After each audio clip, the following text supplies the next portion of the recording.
Greetings, everyone. Hope all of you are having an absolutely fantastic day.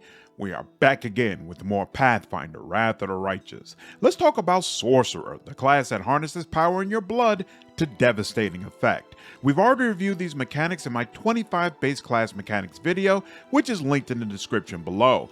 Overall, I rank this class an S+. Sorcerer is fantastic, and they are a ton of fun to play with.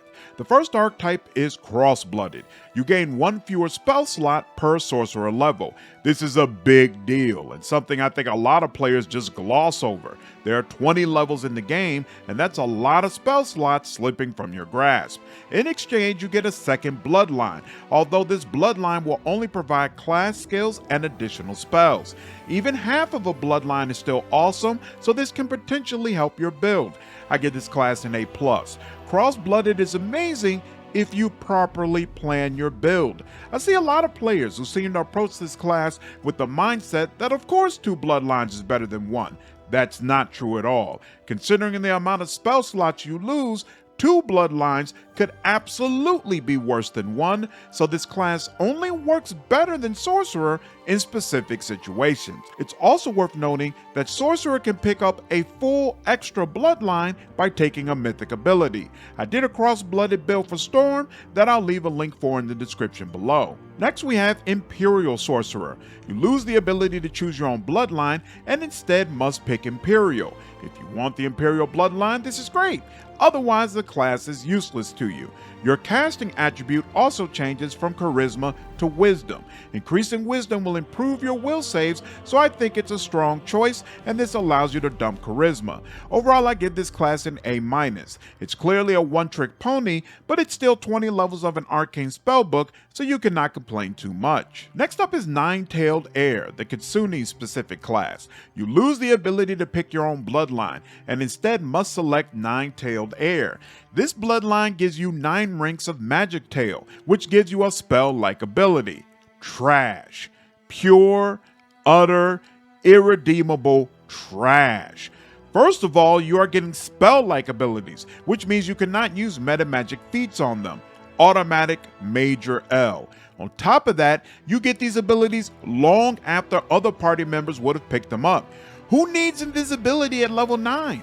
Or displacement at level 13? The cherry on top is you can only use these twice a day, even if you have taken abundant casting. Stop it! Starting at level 7, you pick one of the standard bloodlines and then can choose 3 of its bonus feats.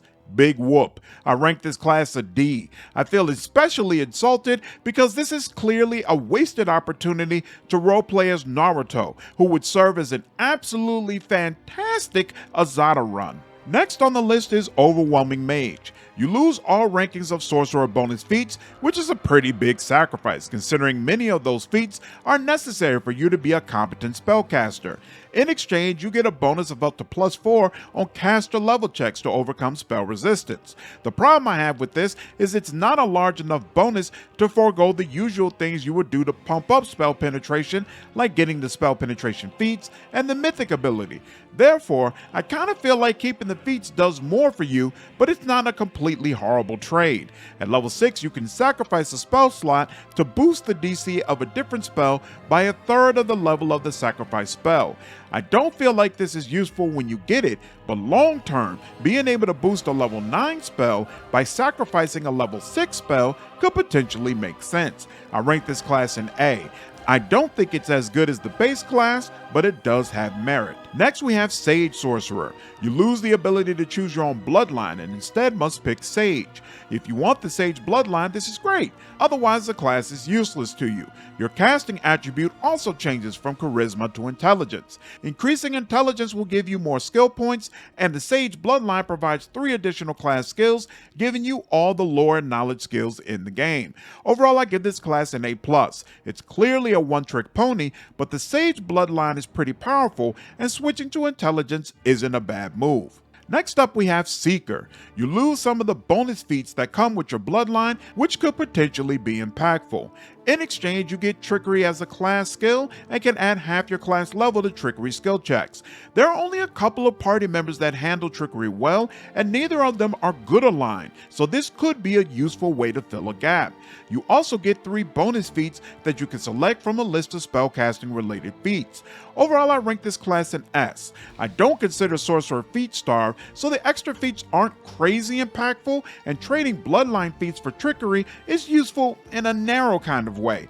That being said, this class retains the majority of what makes Sorcerer so great, so it's hard to rank it any lower. Quick note before we review Sylvan Sorcerer. If you enjoyed this video, I would really appreciate you subscribing and hitting the like button.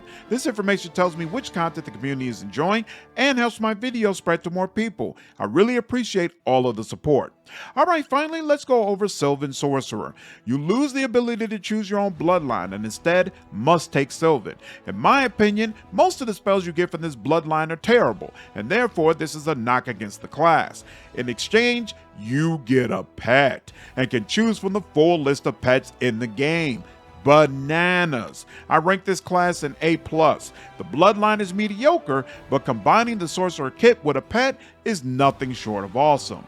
That wraps up my rankings for Sorcerer and all of its archetypes. In summary, I rank Sorcerer S+, Crossblooded A+, Empyreal Sorcerer A-, Nine-Tailed Heir D, Overwhelming Mage A, Sage Sorcerer A+, Seeker S, and Sylvan Sorcerer A+. Hope all of you have enjoyed this video. If you did, please leave me a like, share this content, and subscribe to the channel if you haven't already. I will see you all in the next video. Take care.